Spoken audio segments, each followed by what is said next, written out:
அன்புக்குரியவர்களே, நம்முடைய வாழ்க்கையிலே நாம் அடிக்கடி பார்க்கக்கூடிய ஒன்று என்னன்னு கேட்டீங்கன்னா, ஒரு நல்லது நடக்கின்ற பொழுது, அல்லது ஒரு துயர சம்பவம் நடக்கின்ற பொழுது, நம்மோடு நெருக்கமாக இருப்பவர்கள் அதிலே வந்து கலந்து கொள்ள முடிவதில்லை. உதாரணத்திற்கு, பையன் அமெரிக்கால இருப்பான், பெண்ணு வந்து லண்டன்ல இருப்பா.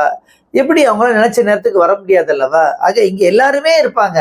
ஆனா என் பையன் இல்லையே அப்படின்ற ஆதங்கம் பெற்றோருக்கு இருக்கும். என்னுடைய மகள் இல்லையே அப்படின்ற ஆதங்கம் அந்த தாய்க்கு இருக்கத்தானே செய்யும். ஆக அந்த பிரிவின் துயரம் இந்த உலகத்திலே அனுபவிக்காதவர்கள் யாருமே இருக்க முடியாது. ஒரு கட்டத்திலே நம்ம எல்லாம் வெளிநாட்டுல இருக்கிறாங்க, நம்ம பிள்ளைங்க சம்பாதிக்கிறாங்க என்று இருந்தாலும் கூட, முக்கியமான நிகழ்வுகளிலே, தவிர்க்க முடியாத நிகழ்வுகளிலே கூட அவர்கள் கலந்து கொள்ளாமல் இருப்பது என்பது மிகப்பெரிய வேதனையை, ஒரு பிரிவை தருவதை நாம் பார்க்கின்றோம், உணர்கின்றோம். ஆனால் இது போன்ற எந்த விதமான பிரிவும் வேதனையும் இல்லாமல் ஒரு இடம் இருக்கிறது என்று சொன்னால் அது மறுமைதான், சொர்க்கம்தான்.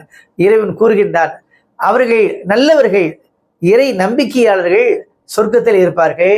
யாரெல்லாம் அவங்க கூட இருப்பாங்கன்னா, அவருடைய முன்னோர்களும் இருப்பார்களாம், மனைவி மக்களும் இருப்பார்களாம், அவருடைய சந்ததிகளும் இருப்பார்களாம். ஆக எவ்வளவு பெரிய பாக்கியம். ஆனால் ஒரே ஒரு நிபந்தனை, அவர்கள் நல்லவர்களாக இருக்க வேண்டும், இறை அடியார்களாக இருக்க வேண்டும், இறைவனை ஏற்றுக்கொண்டவர்களாக இருக்க வேண்டும் என்று திருக்குரான் நிபந்தனை விதிக்கிறது.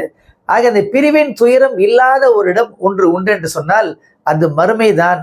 அந்த இடத்தை மிக சிறந்த இடம் என்று குரான் வர்ணிக்கிறது. உக்குபத்தார், அழகான தங்குமிடம் என்று இறைவன் கூறுகின்றான். இந்த வீடியோவை மறக்காம லைக் பண்ணுங்க, கமெண்ட் பண்ணுங்க, ஷேர் பண்ணுங்க. இது போன்ற வீடியோக்களை பார்க்க இஸ்லாம் டுடே தமிழ் சேனலை சப்ஸ்கிரைப் பண்ணுங்க. மறக்காம பெல் பட்டனை பிரஸ் பண்ணுங்க.